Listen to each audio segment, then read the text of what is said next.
Boa noite, igreja. É um prazer estar com os irmãos, né?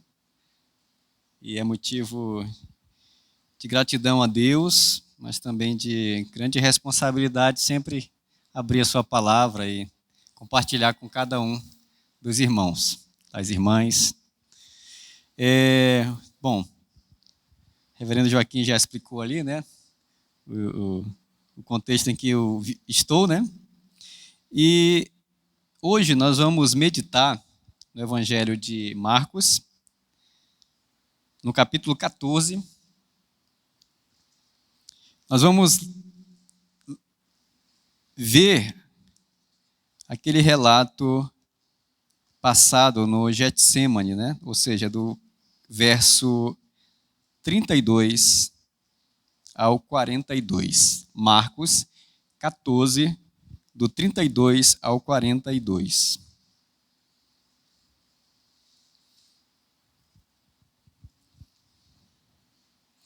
Vamos ficar de pé para lermos a palavra de Deus? Aqueles que podem. Marcos 14, do verso 32 ao 42.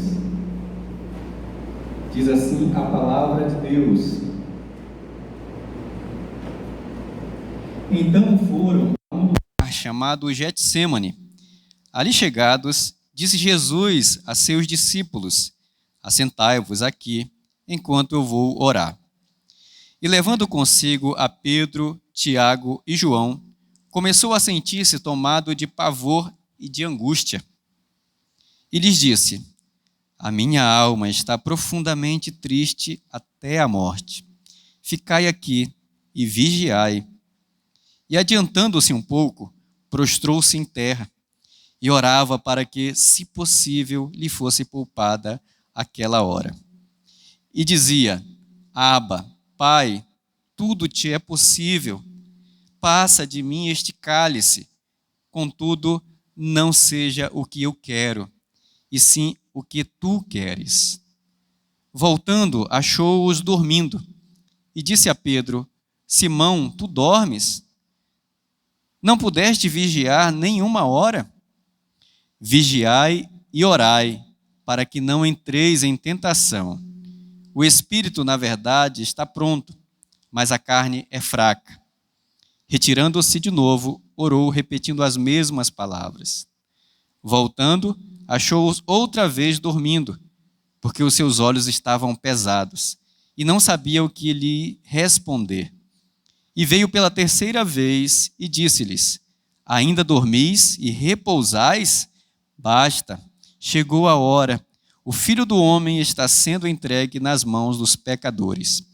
Levantai-vos, vamos, eis que o traidor se aproxima. Oremos. Senhor nosso Deus, nós te louvamos, Pai, por este momento tão precioso, onde cultuamos ao Senhor. Ilumina, Senhor, o nosso entendimento. Tem misericórdia de nós, a tua igreja, o teu povo. E fala, Senhor, aos nossos corações. Transforma aquilo que é necessário em nossas vidas, para a glória do Senhor. Em nome de Jesus oramos. Amém. Pode sentar, irmãos.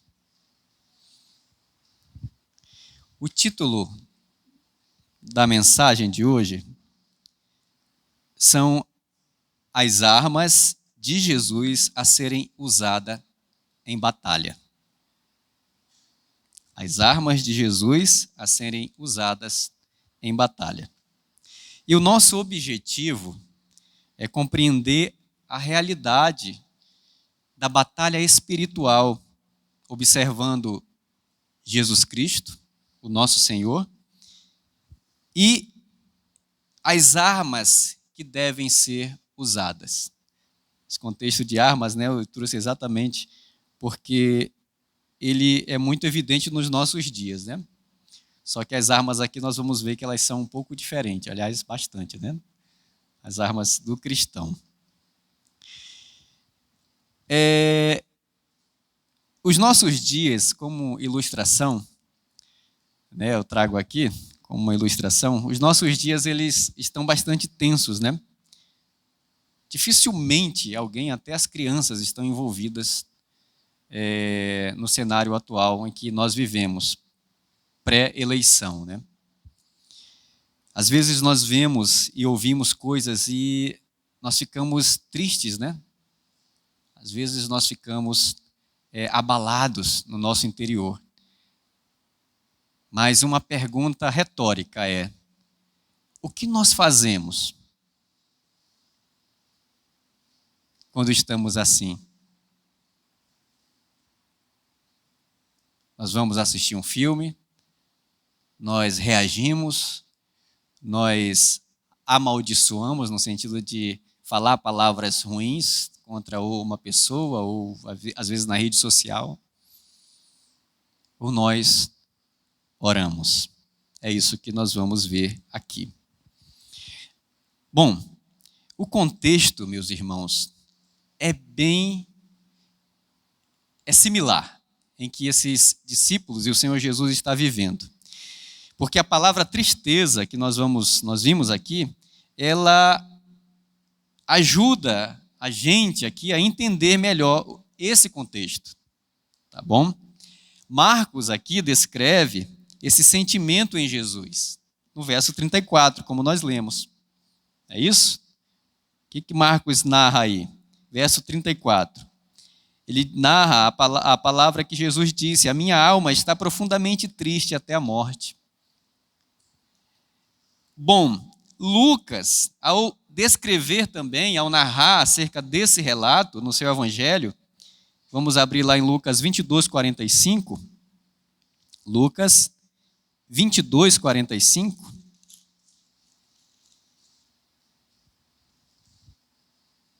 Diz o seguinte: levantando-se da oração, foi ter com os discípulos e os achou dormindo de tristeza. Eles estavam abalados no seu interior. O que mais podemos dizer acerca do contexto? Bom, a palavra aqui, que traduz tristeza, né, ou triste, ela vem do grego, né, perilupos, e significa muito triste. Naquele contexto em que foi escrito, tem a ver com profunda tristeza a ponto de causar a própria morte. Esse é o significado profundo da palavra usada lá naquele contexto em que foi escrito o Evangelho de Marcos. Então, pense num sentimento tão difícil que envolvia o Senhor Jesus naquele momento e que também, de certa forma, envolvia os discípulos. Alguns versos antes aqui de Marcos, a gente pode entender também melhor o que passava pelo coração deles. É só a gente olhar, ler aí o nosso versículo 8, né, de Marcos 14. Marcos 14, verso 8. Tem a ver com Jesus ungido em Betânia, né?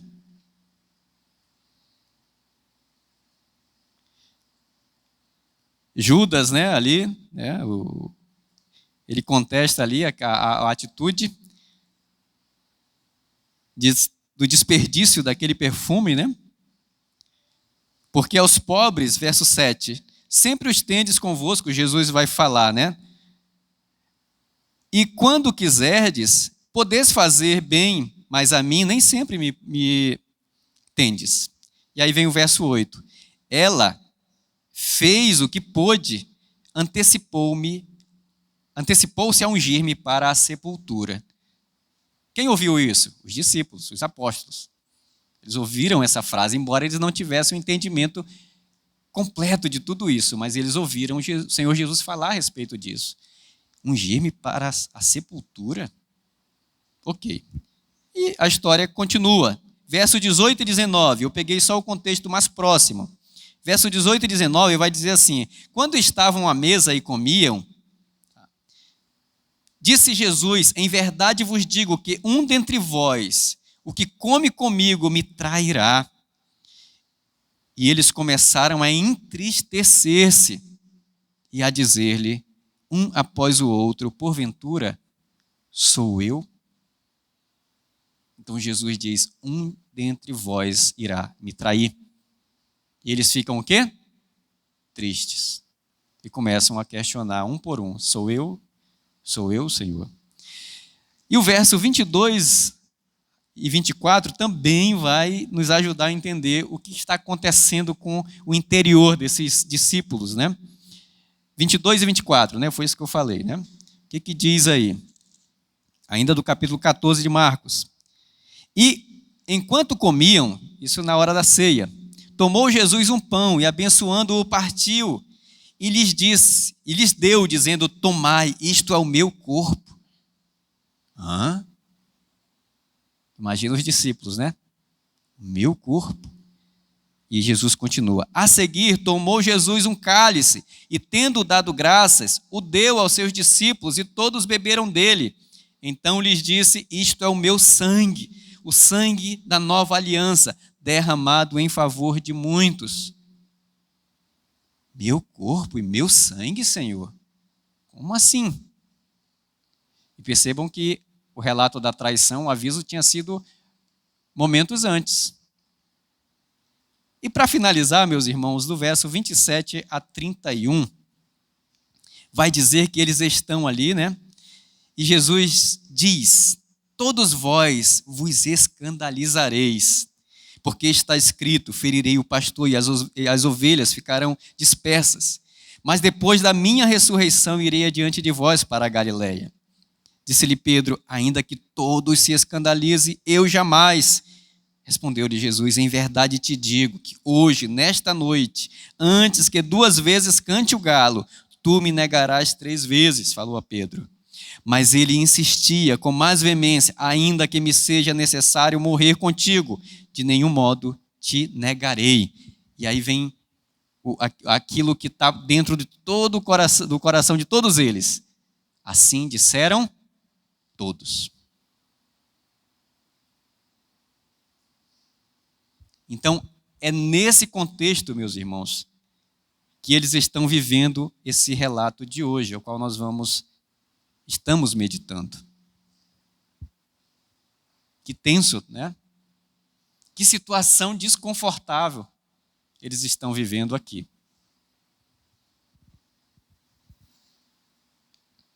Os discípulos foram bombardeados, mesmo não compreendendo a profundidade ainda das palavras de Cristo. Eles só vão entender isso depois que o Senhor ressuscita, né? Abre o entendimento dele para entenderem, né, as coisas que ele vinha dizendo, para poder, então, eles serem capacitados a levar essa mensagem por onde, aos confins do mundo. E o Senhor Jesus ainda não havia sido preso. Ele não havia sido machucado do ponto de vista físico. Ele não havia sido humilhado, cuspido, despido. Mas já havia uma grande luta sendo travada. Isto é uma realidade. Uma batalha aqui já estava sendo travada. E esse é o nosso primeiro ponto. A realidade de uma batalha espiritual, meus irmãos.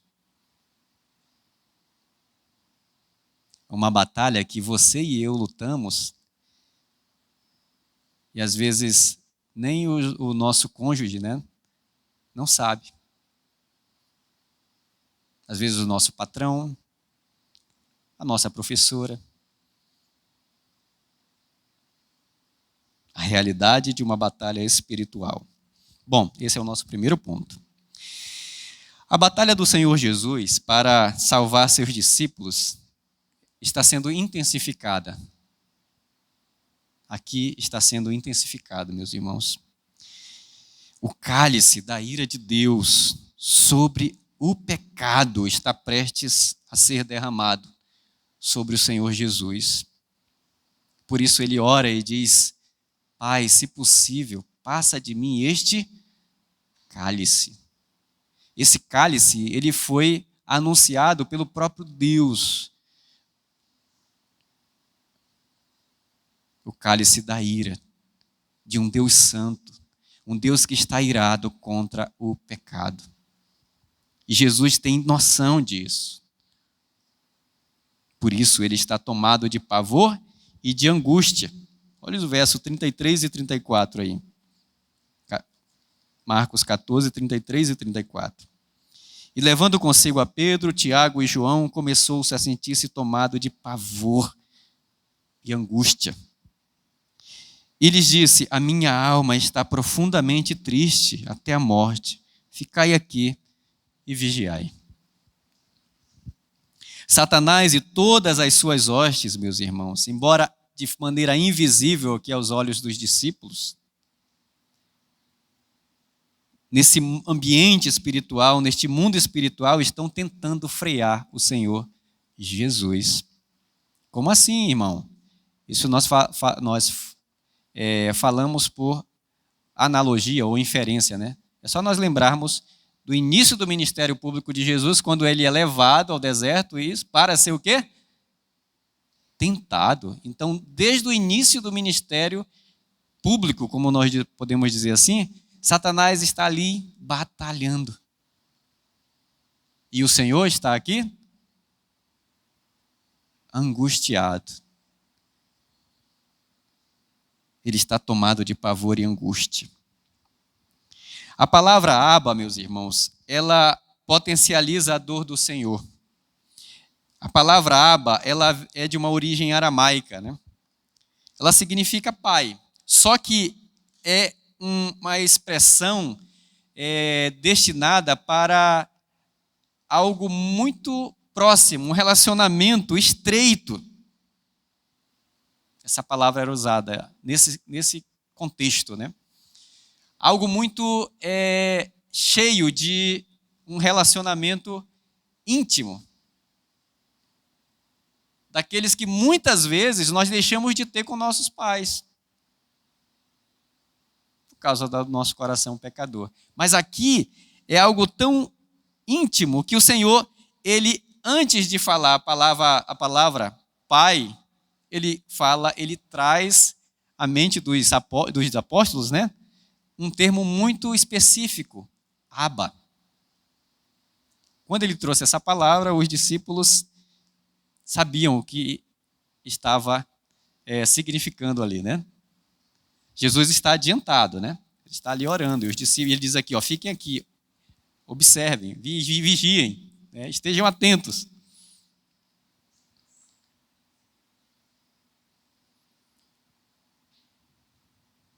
Então, esta palavra expressa um estreito relacionamento de Jesus com Deus Pai, o Filho com o Deus Pai. O que mais podemos dizer aqui? O próprio Jesus, inclusive em João 10:30, vai dizer: eu e o Pai somos um. Tão unido e ligado ao Pai ele está. E a dura penalidade do pecado, meus irmãos, a realidade é que o pecado, ele merece a morte. O salário do pecado é a morte. E é isso que o Filho experimentaria. E morte significa separação. Todos pecaram e carecem. Em outra tradução, né, da glória de Deus, diz: e destituídos estão da glória de Deus, separados. Então, o Senhor estava lembrando, ou pensando, não, é claro que doeu tudo o que ele passou fisicamente, mas ele estava pensando que mais tarde, ou momentos depois daqui, a gente não sabe um tempo que levou, ele seria separado da presença de Deus. Alguém que esteve sempre junto, desde a eternidade. Alguém que diz: eu e o Pai somos um. Essa é a realidade vivida por Cristo neste momento. Dá para imaginar, meus irmãos, a angústia de quem desde a eternidade sempre esteve colado, junto, um filho junto ao Pai?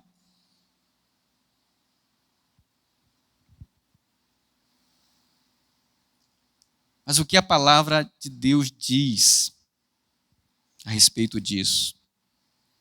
Isaías 59:2 diz assim: as vossas iniquidades fazem separação entre vós e o vosso Deus, e os vossos pecados encobrem o seu rosto de vós, para que vos não ouça.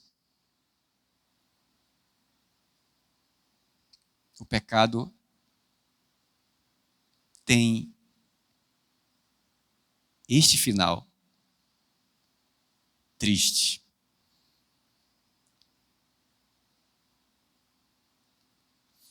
Ele pode até trazer um prazer momentâneo, mas ele nos separa de Deus. O salário do pecado, também em Romanos 6:23, diz que é a morte. Este é o salário do pecado. Mas Paulo já anuncia a esperança em Cristo, quando diz que mas o dom gratuito de Deus é a vida eterna em Cristo Jesus, nosso Senhor. Tudo isso fez o Senhor Jesus prostrar-se em terra. Ele está de joelhos, meus irmãos. O que Marcos narra aqui é que ele está prostrado.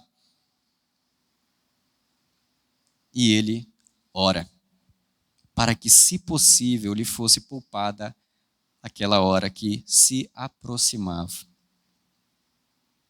Meus irmãos, a doutrina de Cristo, ou a cristologia, falando de teologia sistemática, afirma, a partir da Bíblia, que o Senhor Jesus é todo humano e todo Deus.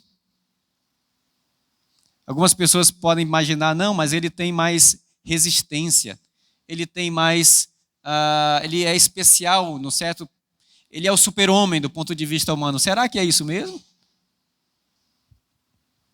O relato de Lucas vai dizer que ele estava tão angustiado e profundamente sofrendo que o seu suor era como gotas de sangue.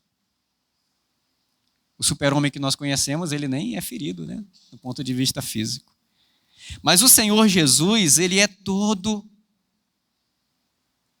100% homem e 100% Deus. Do ponto de vista humano, ele sente fome, sede, dores, tristezas, alegrias. E na Trindade, meus irmãos, ou seja, entre Pai, Filho e Espírito, ele é a única pessoa dessa Trindade santa que possui corpo físico. Nessa aliança eterna, agora falando de teologia bíblica, foi ele designado para encarnar em favor do seu povo, do povo de Deus, da sua igreja. Falando ainda de teologia bíblica, a aliança da redenção está em plena evidência nesse momento. Era necessário o Senhor passar por isso, senão não haveria esperança, meus irmãos, para nós, pecadores. O preço dos nossos pecados está sendo pago por Cristo. E aí eu pergunto, o que você costuma fazer em suas batalhas desta vida? O Senhor Jesus disse, eu vou orar. Verso 32. Finalzinho do verso 32. Eu vou orar. Meus irmãos, a batalha espiritual foi uma realidade para o Jesus neste momento aqui, para o Jesus da Bíblia, o nosso Senhor, neste mundo, enquanto viveu, e ela é real em nossas vidas. Satanás não descansa um segundo para tentar nos destruir. E a realidade hoje, deste lado da história, nós sabemos. Os discípulos estavam o quê? Entregues ao desânimo. Estavam entristecidos com tudo o que estava acontecendo. O sofrimento de Cristo foi terrível. Lucas 22, 44, nós já dissemos aqui, narra que o seu suor era como gotas de sangue. A ênfase de Marcos no relato está em Cristo, né? Mas, do ponto de vista de Cristo, mesmo ele estando sofrendo, mesmo estando enfrentando uma grande batalha, vamos olhar aqui a preocupação dele com os seus discípulos. E esse é o segundo ponto, que tem a ver com as armas dos crentes na batalha espiritual. Nós vimos no primeiro ponto, acerca da realidade de uma batalha espiritual, travada por Cristo. E travada, nós, do contexto aqui, trouxemos pelos discípulos também. Lucas disse, ou narrou, que eles dormiam porque estavam entristecidos.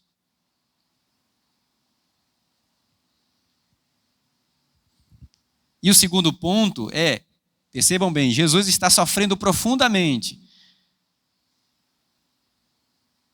mas ele está preocupado com os seus discípulos. Nós vamos ver agora as armas dos crentes na batalha espiritual. Nós que estamos aqui, como eu já disse, do lado da história, né? Eles estavam lá, a história estava sendo escrita. Hoje nós temos ela aqui, de forma especial. Nós sabemos que os discípulos estavam em batalha, nós já vimos aqui, também no interior deles, eles estavam, né, lutando também, mas estavam, né, tristes. E hoje, aqui nesse lado da história, nós, para a vergonha deles, nós sabemos que eles foram derrotados.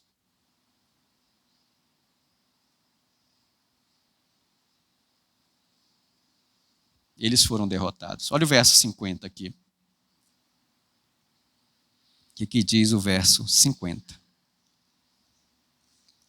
O próximo relato depois desse.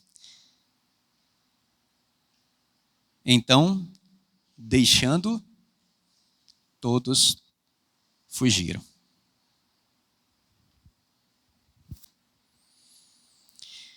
Nós já vimos que eles estavam tristes. E o Senhor sabia disso. Porque o Senhor conhece o coração dos seus discípulos.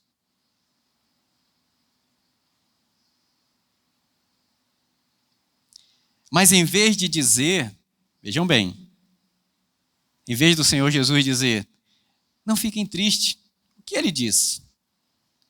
Vigiai. Verso 34, o início, né? O que Jesus diz? E lhes disse, a minha alma está profundamente triste até a morte, ficai aqui e vigiai. Vocês estão tristes? Vigiem. O Senhor conhece o coração, não conhece dos discípulos? Conhece. Conhece o nosso coração e ele diz, vigiem.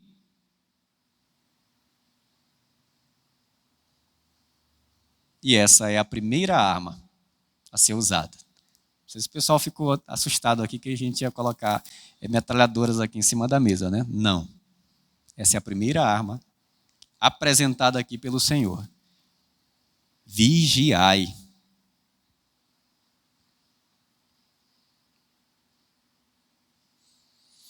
Essa palavra vem do grego, gregorel, que significa dar atenção, ser cauteloso e ativo. A oração ela tem uma postura mais passiva, né? Nós estamos ali, nós estamos orando. Mas as duas estão juntas aqui, nós vamos ver depois. os discípulos precisam estar com essas duas armas sendo praticadas constantemente. Mas a arma aqui, a primeira em evidência é vigiai. Estai cautelosos, ativos. Porque o Senhor ordenou a vigilância. Vocês sabem dizer? Por que o Senhor vigiai? Vamos pensar nisso aqui um pouco? Vejam bem, os inimigos eles estão prestes a chegar, certo? Os judeus lá com aquela turba de homens para prender Jesus, não é verdade? Só que é o seguinte, quando eles prendem Jesus, o que Jesus faz?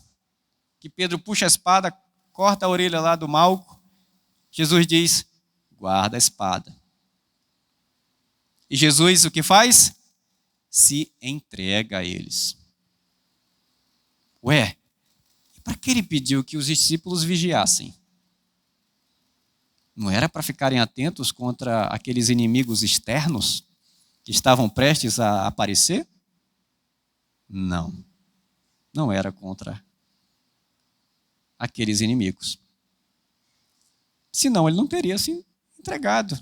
Senão ele não teria dito, Pedro, embainha a espada. Mas ele diz, vigiai. Vigiai. Essa é a primeira arma do cristão, né? A resposta está no verso 38, né? Por que Jesus ordenou a vigilância? E o verso 38 vai responder essa questão. Jesus diz, vigiai e orai. Para quê? Para que não entreis em tentação. O espírito, na verdade, está pronto, mas a carne é fraca. O Senhor Jesus estava sentindo na sua carne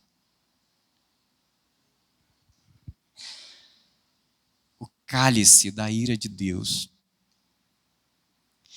Ele estava em um grande combate. Ele estava resistindo, meus irmãos. Ele não pecou e foi fiel até o fim. E paralelo a esse momento de Jesus, ele volta para os seus discípulos e diz, vigiem, orem. Está todo mundo desanimado.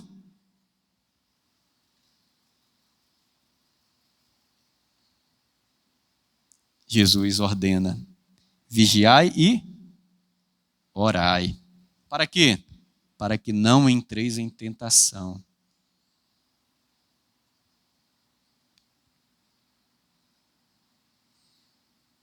E aqui o Senhor acrescenta a segunda arma. Ainda não tinha falado a respeito dessa ordem, né? Orai. Ele estava praticando ela, né? Mas ele é claro agora. Antes ele tinha dito para os discípulos, vigiai. Quando ele volta, ele diz, vigiai e orai. E apresenta aqui a nossa segunda arma, a oração. E essa arma era aquela que ele estava fazendo uso naquele momento. Então ele já estava orando. E ele acrescenta mais esta arma, que nós devemos lançar mão, né, em nossa batalha. Oração. O apóstolo Paulo bem falou, né, em 2 Coríntios 10, 3 e 4, embora andando na carne, não militamos segundo a carne, porque as armas da nossa milícia não são carnais, e sim poderosas em Deus para destruir fortalezas. E Paulo soube muito bem usar as armas dadas por Cristo. O que mais, meus irmãos? Logo, as armas vigiar e orar não eram para ser usada contra os inimigos judeus, mas contra a tentação, meus irmãos.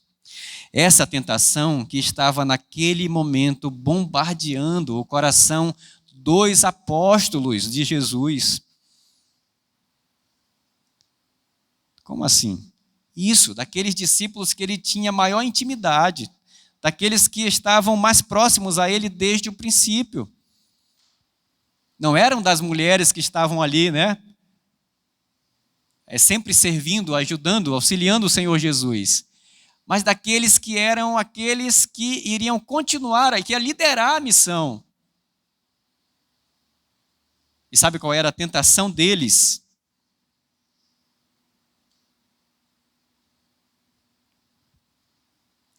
Abandonar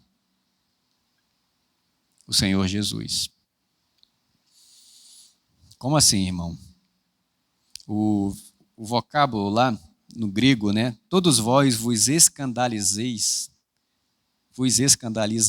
né? Ele tem a ver com vocês irão me abandonar. Jesus disse para eles, né? Eles estão com isso em mente. E eles estão desanimados. E então eles dormem. Como assim? Jesus diz, vigiem, eu vou ali orar, vigiem. Vamos ver aqui, verso 37. Voltando, achou-os o quê? Dormindo. Qual foi a ordem de Jesus? Vigiem. Eles estão dormindo. Verso 40. Voltando, achou-os outra vez o quê? Dormindo, porque os seus olhos estavam pesados. E nós sabemos que, pelo relato de Lucas, que eles estão dormindo por quê? Dormindo de tristeza. E também o verso 41, né? E veio pela terceira vez e disse-lhes, ainda dormeis e repousais. A tentação deles que rondava, né, a sua carne fraca, por isso Jesus diz, o espírito está pronto, mas a carne é fraca. Essa tentação que rondava os corações deles era a de desistir, meus irmãos, de tudo. E abandonar o Senhor. Nós já vimos isso. Vamos lá no verso 50 de novo.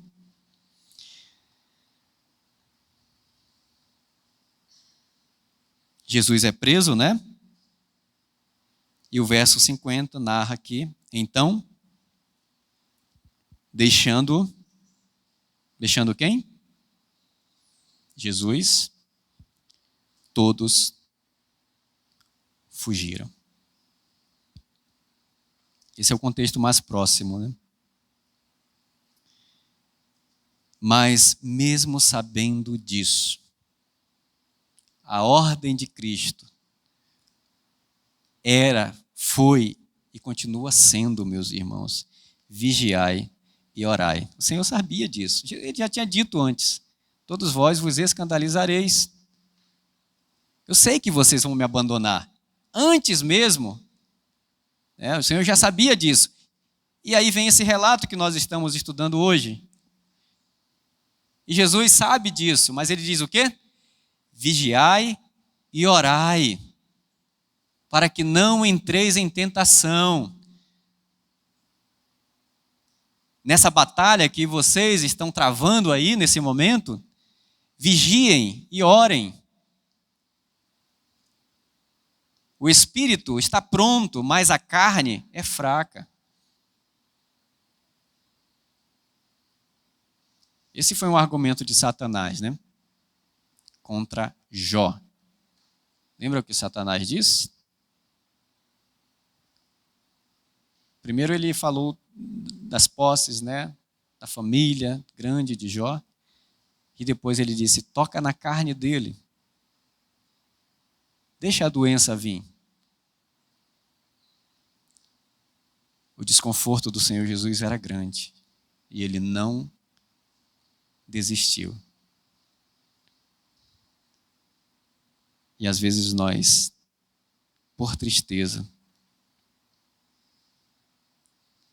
somos tentados a desistir e esquecemos de pôr em prática as armas que o Senhor Jesus ordenou, vigiai e orai. Conclusão, meus irmãos. Quando o Senhor Jesus estava vivendo o momento mais difícil da sua missão, aqui neste mundo, ele foi orar.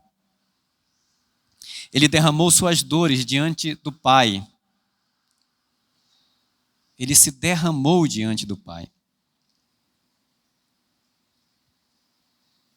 E ele aceitou a vontade perfeita de Deus para a sua vida. Por quê? Porque a oração dele era completa. Ele disse: contudo, não seja feita a minha vontade, mas a sua. Mas o fato é que eu estou sofrendo. Mas, Pai, isso parafraseando, né? Que seja feita a tua vontade.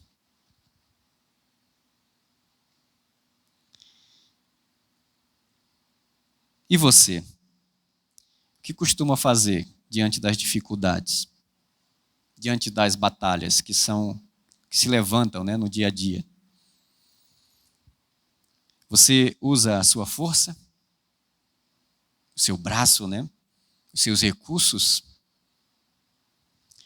Você usa o jeitinho brasileiro, né, entre aspas aqui, né, para resolver as suas dificuldades? Nosso objetivo, meus irmãos, hoje é, diante da batalha espiritual, e que, claro, redunda, né, em uma batalha física, né, a gente faça uso das armas dadas por Cristo, que é vigiai e orai. Os discípulos estavam sendo tentados, meus irmãos, a abandonar o Senhor. E eles fizeram isso. Mas diferente deles, né, dos discípulos, Jesus não os abandonou. Vejam os últimos versículos aí. O que Jesus diz? Ainda dormis e repousais? Basta. Chegou a hora. Verso 40, né? 41. O Filho do Homem está sendo entregue nas mãos dos pecadores. Levantai-vos, vamos, eis que o traidor se aproxima.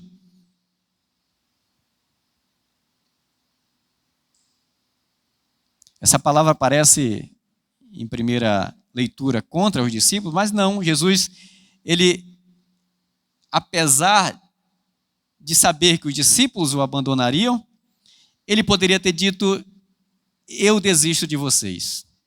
Foi isso que ele falou? Não. Ele disse: basta, chegou a hora. O Filho do Homem está sendo entregue. Vamos. Isso resume bem a decisão de Jesus. Mas quantos de nós não desistiríamos, não é? Mas o nosso Senhor disse: vamos, chegou a hora. Eis que o traidor se aproxima. Para você, para nós que já temos o Senhor Jesus como Senhor de nossas vidas, meus irmãos, minha oração é que, pela graça de Deus, não abandonemos, pela graça de Deus, não abandonemos aquele que tanto nos amou. Nunca abandonemos a sua palavra que ele deixou para nós, a sua instrução. Mesmo que isso ponha em risco, meus irmãos, as nossas próprias vidas. O Pedro ficou com medo, né? Aquele que tinha dito: Senhor, ainda que todos te abandonem. Depois de 3 vezes, né, sendo pressionado, ele foge.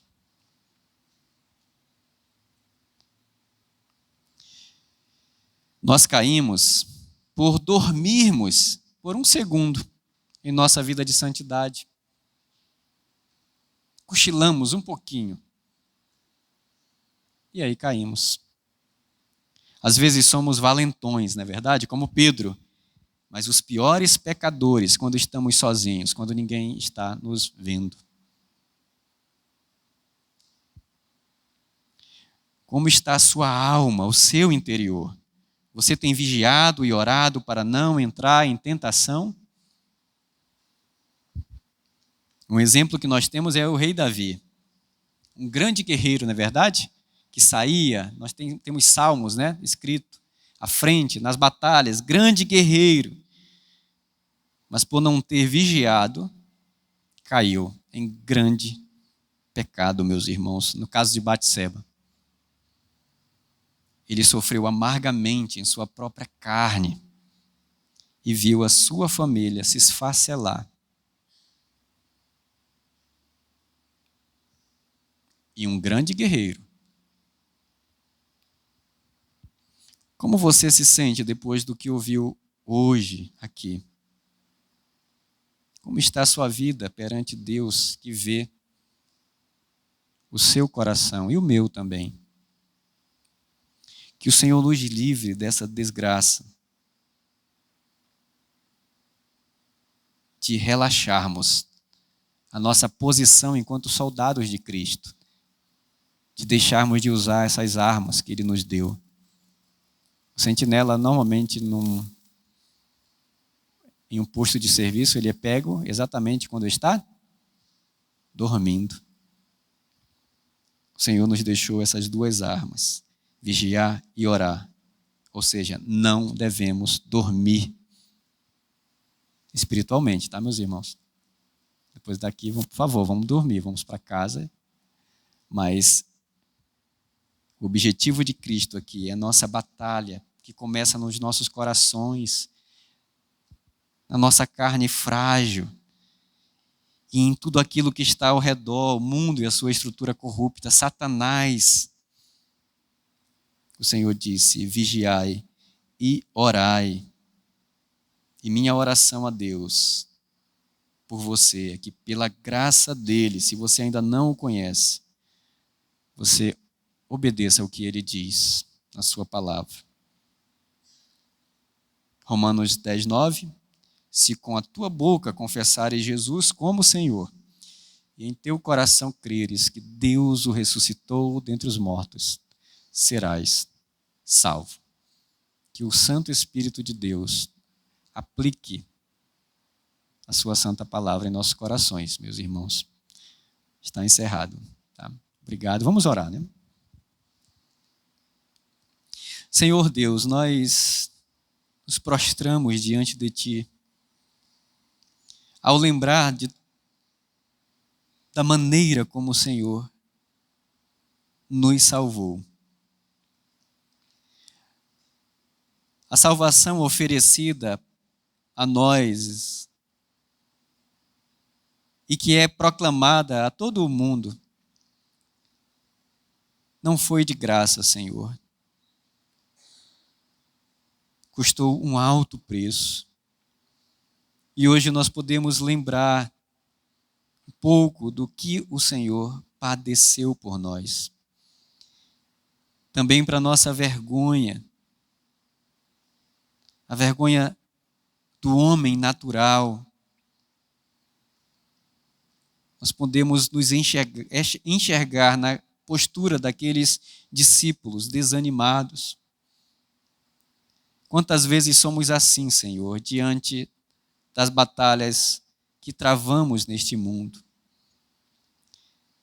Que possamos, pela Tua graça, Senhor, lembrar e praticar a vigilância e a oração, Senhor.